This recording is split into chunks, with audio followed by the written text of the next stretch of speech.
Good morning, everyone. Thank you for being with us. First of all, we want to express our great thanks to the Swiss government for facilitating this trade meeting here in Geneva. We had very productive talks, and I believe that the venue here on Lake Geneva added great equanimity to what was a very positive process. We have reached an agreement on a 90-day pause and substantially moved down the tariff levels. Both sides on the reciprocal tariffs will move their tariffs down 115%.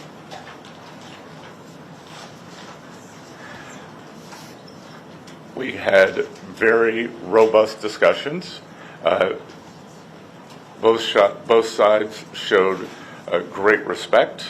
It was a chance for me to meet the Chinese delegation. The Vice Premier I had previously had only a video call with. Ambassador Jameson was familiar with two of the other leaders on the delegation from his previous time. So there was very good personal interaction. Both countries represented their national interests very well. We concluded that we have shared interest, and we both have an interest in balanced trade. The U.S. will continue moving towards that. I will let Ambassador Jameson talk about the President's initiatives that began on a historic trade announcement on January 20th, which no other president has ever done, following to April 2nd, when we implemented the reciprocal tariffs. Thank you, Secretary, and I will echo your thanks to the Swiss government and Swiss officials for hosting us this weekend. The atmosphere was very conducive to discussions, and thanks to them we were able to have very constructive and positive conversations with our Chinese counterparts, who clearly came to deal this week. The rapid nature that we were able to conduct and conclude these discussions is a testament to mutual understanding and mutual respect between the Chinese and U.S. sides. With respect to the U.S. Trade position, our interactions with China, and the agreement today, please keep in mind that the United States trade deficit has ballooned over the past several years, ending up at $1.2 trillion deficit in goods as of the end of last year, which was an approximately 42% increase over a few years prior, when there was an $850 billion trade deficit at the beginning of the Biden administration. So that is a rapid and expansive increase in the trade deficit.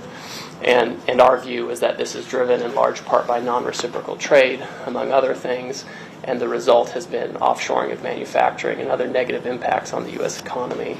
And so on January 20th, when the President was inaugurated, he released the America First trade policy, which was comprehensive and flagged that and actually directed agencies, including the U.S. Trade Representative and others, to research this issue and to provide options, which we did, and the President elected to impose reciprocal tariffs on April 2 to address this national emergency of the trade deficit. There was a global baseline tariff accompanied by higher reciprocal tariffs for each country depending on the level and intensity of their trade surplus with the United States.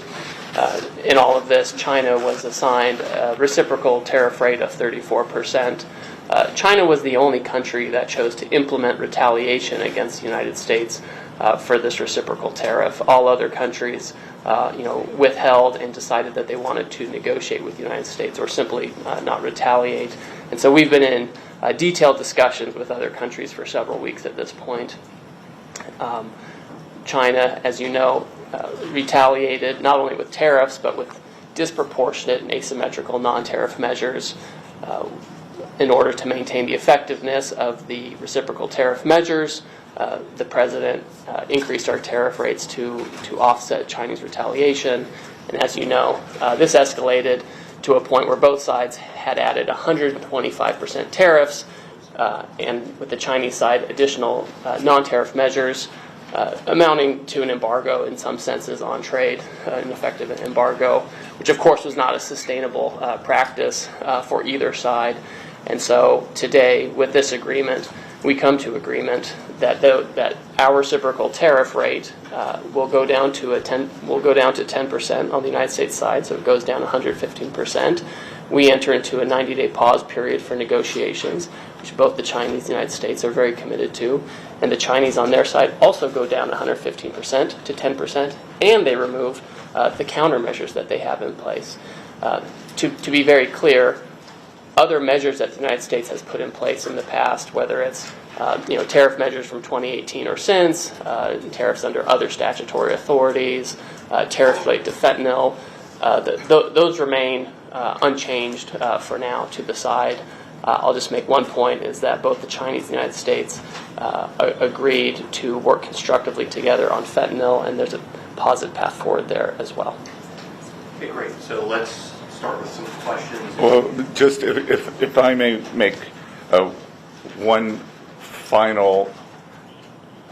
few final remarks to give you framing and context. I think throughout the trade process, we have had a plan, we have a process in place, and now with the Chinese, after this weekend, we have a mechanism for continued talks. So, process, plan, and mechanism.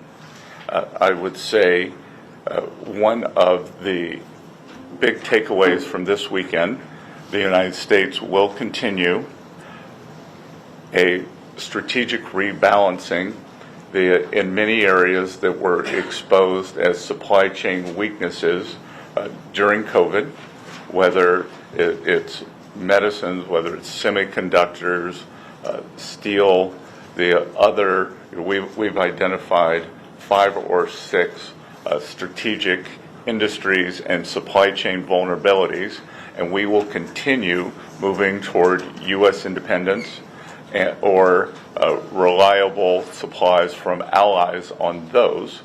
But the consensus from both delegations this weekend is neither side wants a decoupling. And what had occurred with these very high tariffs, as Ambassador Greer said, was the equivalent of an embargo, and neither side wants that. We do want trade. We want more balanced trade, and I think that both sides are committed to achieving that. We would like to see China open to more U.S. goods. We expect that as the negotiations proceed, that there will also be a possibility of purchase agreements to pull what is our largest bilateral trade deficit into balance. That has gotten out of balance, and much of this has happened through neglect over the past 4 years, as the previous administration did not engage on this issue. That was put forward to us by the Chinese, in fact, and we can see it in what happened to the Phase 1 agreement.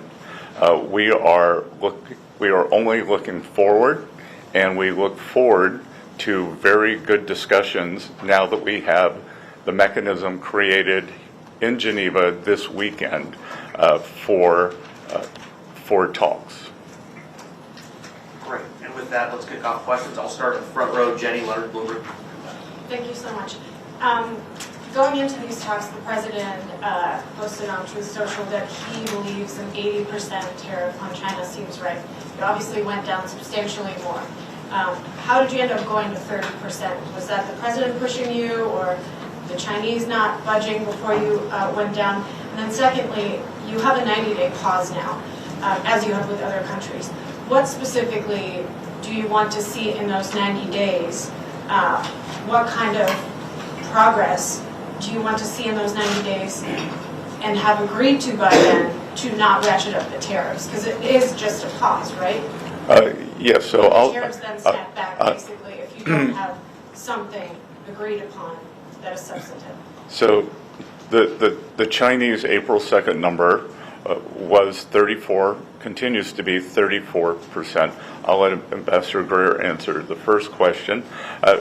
And just like with all our other trading partners, as long as there is good faith effort, engagement, and constructive dialogue, then we will keep moving forward.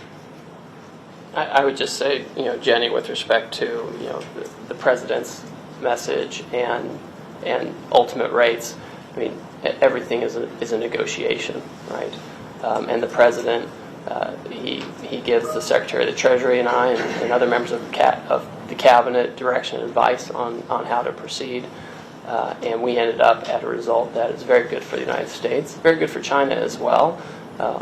We retain our 10% global baseline tariff, which we have on other countries. We have, in addition to that, previous measures that we've retained, which have been, frankly, effective in reducing the U.S. bilateral trade deficit with China over the past few years. So that leaves us in a very good position all in with respect to measures on Chinese imports, but more importantly, leaves us in a constructive path forward to have a positive conversation with the Chinese on how to rebalance and have more constructive trade. Great. In the back, Associated Press. Associated Press. Hi, I'm Jamie from Associated Press. We just heard our colleague talk about 30% tariffs. I'm just trying to understand these numbers here because they're all over the place. We were at 145 before, apparently, and 125, I believe, from the Chinese side. So can you say clearly now that, I think the question was, right now for the 90-day period, the U.S. tariffs on Chinese goods will be down to 30%? Is that correct for the 30? Could you speak So again, this agreement is really about the reciprocal tariff which was imposed by the United States on April 2nd and the escalatory steps which followed. Those on each side, the Chinese side and U.S. side, ended up at 125% on each other. The Chinese had additional non-tariff countermeasures. That has all come down by 115% to 10% each. The United States earlier this year imposed 20% related to fentanyl. That still exists. So if you're looking at Trump Term 2, tariffs on China, right now effective, it's 30%. There are prior measures which change by product, by sector, by level, etc. You can't really give a specific number on that right now. What matters for the agreement today is that we each agreed to come down on the reciprocal tariff and related retaliation to 10%. So a reduction of 115% down to 10%. Fentanyl is on its own track, but on a very positive track where we're having very constructive conversations with our Chinese counterparts. And I would add a couple of things. This does not include any sector-specific tariffs that have been put across all of our trading partners. And as the ambassador said, I think he would agree with me that the upside surprise for me from this weekend was the level of Chinese engagement on the fentanyl crisis in the United States. They brought the Deputy Minister for Public Safety, who is not traditionally part of the trade team or the negotiating team, and he had a very robust and highly detailed discussion with someone from the U.S. National Security Team. Great. Next, John Huddy with Newsnet. Mr. Secretary, will there be any immediate impact that U.S. consumers will see from this? And what was the toughest part of the talks? The Chinese are, notorious for being very difficult negotiators. Was there any moment that you felt the talks could break down? And as far as the fentanyl, I'm sorry, I know there's 3 questions here, but what are the Chinese willing to do in terms of the fentanyl crisis? Did they make any promises or any agreements to combat fentanyl? Okay. Well, there's a lot to unpack there. So let me recap that. So you're asking U.S. consumers, the last one was fentanyl, and what was the second question? The toughest part of the negotiation. Well, I'll start there first. Both sides represented their national interest well, but we also concluded that we had shared interest and that neither side was interested in a decoupling. And again, a lot of back and forth on various differences in views on fair trade. We informed them, I had a discussion, that trade deficits are a result of three things. One, terms of trade. Two, currency. And then three, the United States fiscal position. We informed them that Trump administration is working very hard on containing this out-of-control fiscal deficit that we inherited from the previous administration. Two, there was no discussion on currency. And one, it was on terms of trade. And on fentanyl, again, for the first time, there was engagement between two teams with detailed knowledge. And I think for the first time, the Chinese understood the magnitude of what is happening in the U.S. In 2018 in Buenos Aires. They did a good job of banning the actual fentanyl, but what we have seen is substantial interaction between bad Chinese actors and many North American drug dealers, especially Mexican cartels. Treasury has designated several of the Mexican cartels as foreign terrorist organizations. We made that clear to the Chinese. They were very receptive. As you may or may not know, the Chinese have very draconian measures for the sale of illicit narcotics in China, and we have asked them to be equally as draconian with the people who are poisoning Americans. And let me make a point. Your question about what was the toughest part of the negotiation, I would submit it was actually, in the lead up to the negotiation, trying to repair channels of communication that had atrophied under the last administration, where, our office, for example, the Office of the United States Trade Representative, had almost no substantive discussions with the Chinese side on trade. And although we have significant differences with the Chinese on trade and economics, and we have major complaints, you have to discuss these complaints. You have to have a channel for discussions, and overcoming that was a substantial challenge. And a lot of work went into that over the past several weeks, so that by the time we got here, we were able to be very pragmatic with each other. And to be sure, there were tough things to deal with on the level of removal, the timing for implementation, managing each side's domestic politics, etc. And I won't go into too much detail, but I would say the toughest part was simply getting to a position where we could, in good faith, both sides work with each other. And once we did, we were able to do this in a couple of days. This is not the first time I've done trade negotiations with the Chinese, and sometimes it can take a very, very long time to overcome misunderstandings. We were able to do that effectively over the past few weeks, which enabled us to be very pragmatic and effective this weekend. And I think we leave with a very good mechanism to avoid the unfortunate escalations as we saw after April 2nd from happening again. What had been very unusual about the relationship was that President Trump, Party Chairman Xi, they have a good relationship, but that the nature of what has happened since April 2nd could have been avoided if we had had this kind of mechanism in place, and I believe it is in place now. I think we leave today with a process that will move forward, and again, great mutual respect for our Chinese counterparts. I believe they showed us the same. And the impact on U.S. consumers? Will U.S. consumers see any resulting out of this? I mean, Mr. You're the Treasury Secretary, so you're better suited. But I would say on the front end, there's been a lot of talk about impact on consumers that just never really translates to the numbers. Consumption remained high, et cetera. And so I think what we're going to see is that we're going to have our economy continue taking off as we put structure around these negotiations and get global trade into a better place.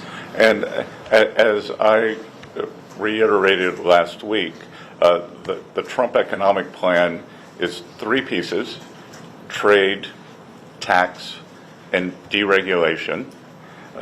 Trade has been implemented first, and that process is occurring. We believe that the tax portion is going very well.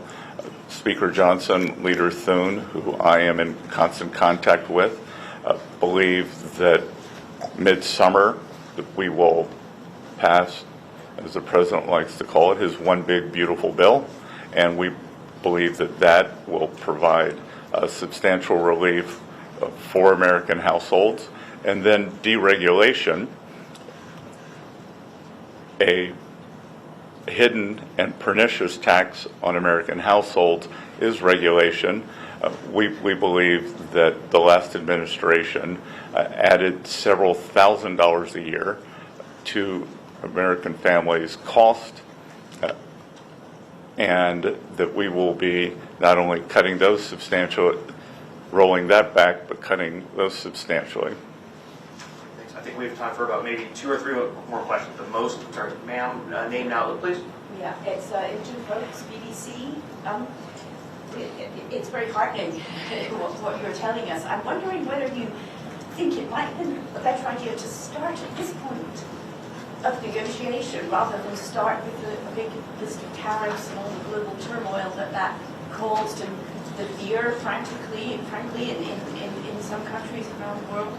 How about, do you think with hindsight might have been better to reach out and say we want to talk to you guys about this? No, I disagree entirely. We have spent decades at the World Trade Organization in multilateral and bilateral negotiations trying to get other countries to reduce their tariffs and non-tariff barriers to be more reciprocal with the U.S. We've had one of the most open economies for decades. The promise of the WTO and the multilateral system is that everyone was going to come down.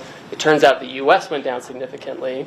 There were other economies that had low tariffs as well, but retained very high non-tariff barriers. We have tried really hard to work within the system, and the net result is a $1.2 trillion deficit in goods. The net result is manufacturing went to China, East Asia, Mexico, etc. So we tried all of that. So the idea that we can just keep saying, well, why don't we just talk a little bit more and we'll have a different outcome, I think just is totally detached from reality.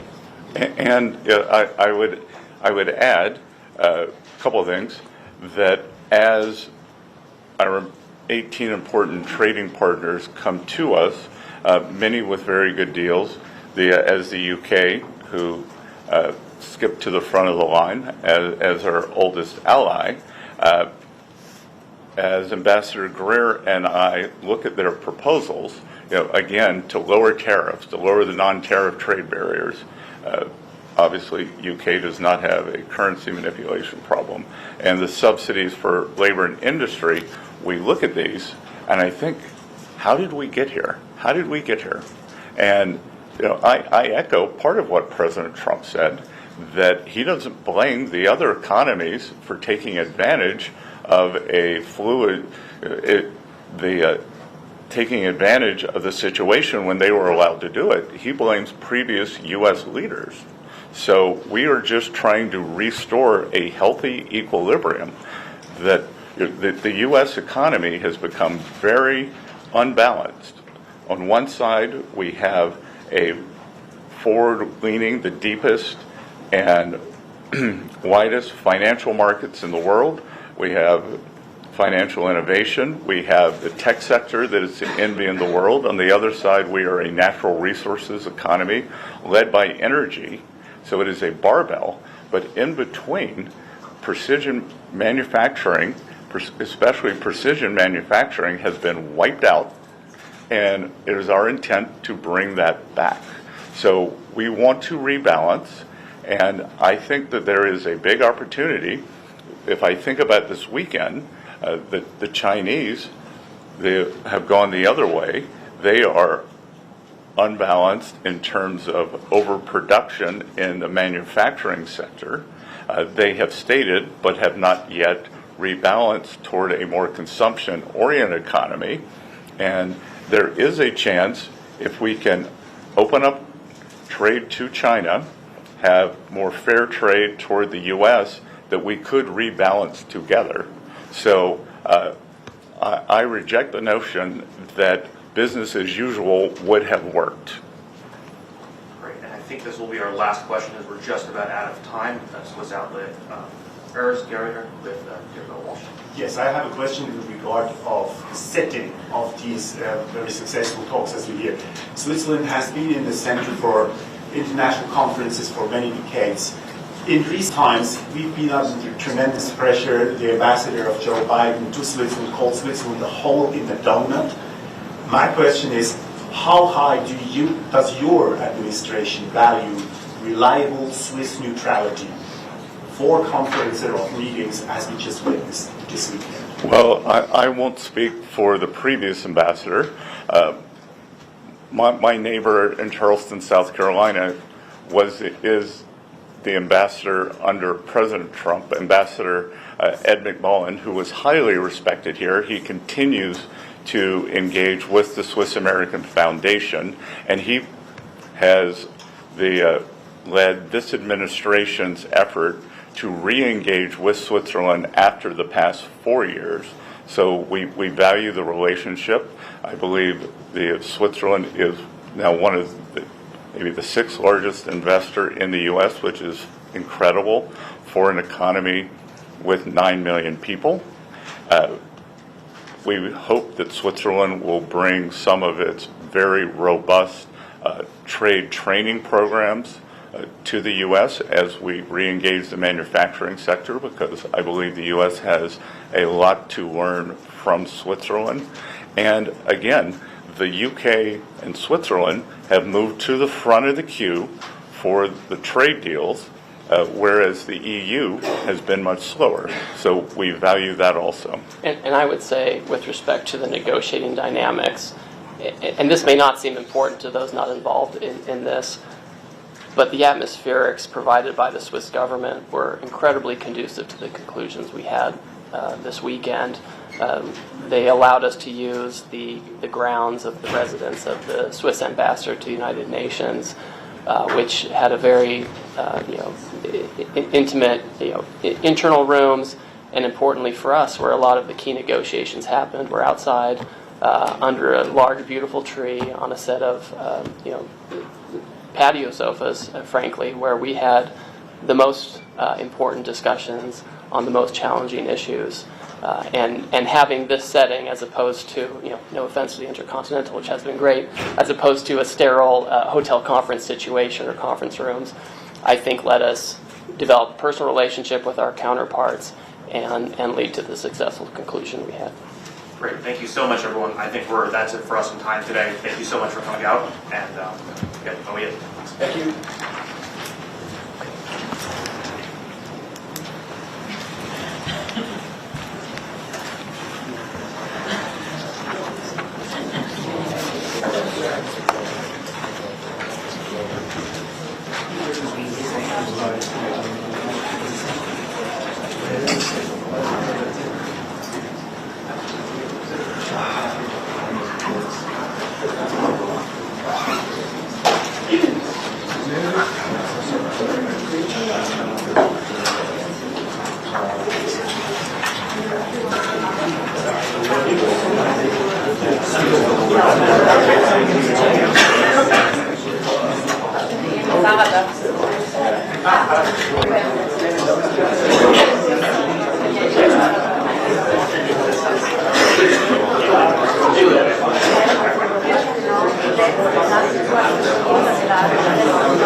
Ja.